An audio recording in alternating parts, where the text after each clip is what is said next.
अब चाइना जो ही शागिर्द लंडन पढ़णु वियो। उते अंग्रेज़नि जूं 24 मायूं कारियूं उन्हनि खे नशो ॾेई उन्हनि सां ज़ुल्म कयो। हाणे अंग्रेज़नि इन खे हर माई जे बदिले 21 साल उमिरि क़ैद ॾिनो आहे। यानी 24 मायुनि जे बदिले 24 साल उमिरि क़ैद इन खे ॾिनो आहे। ॾाढो ज़हीन शागिर्दो। ॾिसो तव्हां कंहिं मुल्क में कमु करणु वञो था, पढ़णु वञो था, ॿेली अहिड़ा कम न कयो।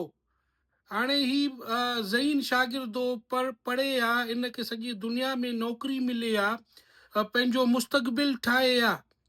हाणे सॼो ज़िंदगी इन जो ख़राब थी वियो। 24 साल अंग्रेज़नि जे जेल में रहंदो। अञा बि इलाही मायूं रहियल आहिनि जेके साम्हूं कोन आयूं आहिनि। यानी 50 खां अंग टपी वेंदो जे मायूं साम्हूं आया।